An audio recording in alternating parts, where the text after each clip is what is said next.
আপনারা নির্বাচনের জন্য কি এখন প্রস্তুতি নিচ্ছেন নাকি দল গোছানোর জন্য, যেটা এতদিন তো আসলে দল গোছাতে পারেন নাই, সেক্ষেত্রে আসলে এখন আপনাদের দলগতভাবে এখন কি ধরনের পরিকল্পনা আছে? দল আমাদের গোছানো, আলহামদুলিল্লাহ। আমাদের দল কখনো আগোছালো ছিল না, কারণ আমরা আমাদের গঠনতন্ত্র অনুসরণ করি।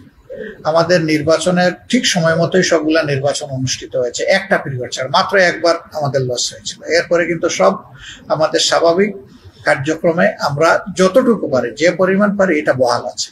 সুতরাং ওই দল গুছানোর বিষয়টা অন্য দলের থাকতে পারে, আমাদের নেই। আমাদের দল গুছানো আছে আল্লাহর মেহেরবানি। এখন কথা আসে যে এই সময় আমরা কি করব, কি করছি। আমাদের এখন প্রায়োরিটি চেঞ্জ। দলীয় স্বাভাবিক কাজকাম তো চলবেই, এর পাশাপাশি 1 নম্বর প্রায়োরিটি হচ্ছে যে কোনো মূল্যে নাগরিকদের নিরাপত্তাটা সংরক্ষণ করা, নিশ্চিত করা, আইন শৃঙ্খলা পরিস্থিতি নিশ্চিত করা। 2 নম্বর হচ্ছে যারা শহীদ হয়েছে তাদের পরিবারের কাছে গিয়ে তাদেরকে সান্ত্বনা দেওয়া এবং কিছু করণীয় থাকলে সেই নৈতিক দায়িত্ব পালন করা।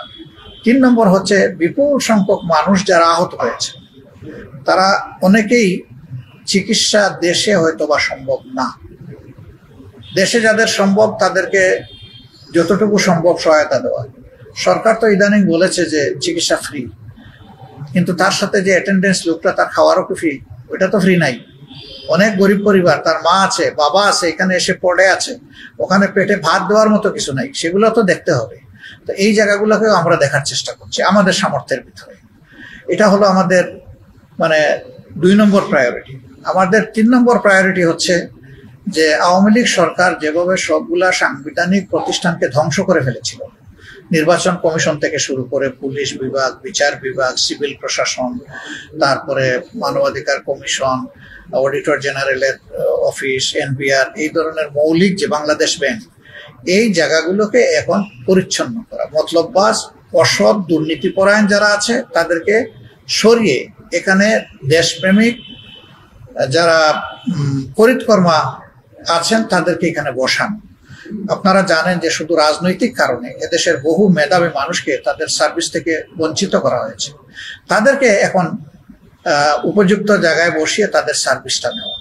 তো এই জায়গাগুলা মেরামত করতে তো বর্তমান সরকারে যারা আছেন, অন্তর্বর্তীকালী সরকার, তাদেরকে একটু সময় লাগবে। এই যৌক্তিক সময়টা, অপটিমাম টাইমটা আমরা তাদেরকে দেওয়ার পক্ষে। এখন এই ব্যাপারে কিছু বলাটা এটা সঠিক নয়। তারা ক্ষমতায় দায়িত্ব নিয়েছেন 10-12 দিন মাত্র হয়েছে, এর বেশি তো হয়নি। তো তারা কি করবেন? তাদেরকে একটু সুযোগ দিতে হবে না, দেখতে হবে না, পরামর্শ সহযোগিতা করতে হবে না? তারা তো নিজে এসে জুড়ে বসে যাননি, আমরাই তো তাদেরকে বসিয়েছি। তা আমরা মনে করি মিনিমাম 1 মাস সময় তাদেরকে একটু শৃঙ্খলায় আসার সময় দিতে হবে। এরপরে তাদেরকে আমাদের যে পরামর্শগুলো দিয়ে তাদেরকে সহযোগিতা করা, আগায় দেওয়া। এখন যদি তারা চলার পথে দেখা যায় জাতীয় প্রত্যাশার বিপক্ষে কোনো পদক্ষেপ নেন, সেটা ধরে দেওয়া, সংশোধন করা, সংশোধন না হলে তার প্রতিবাদ করা, এটা আমাদের দায়িত্ব রাজনৈতিক দল হিসাবে। তো ওই পর্যন্ত যাওয়ার মতো কোনো পরিস্থিতি এখনো সৃষ্টি হয়নি। আমরা তাদেরকে এখন সহযোগিতা করাটাই দরকার মনে করি।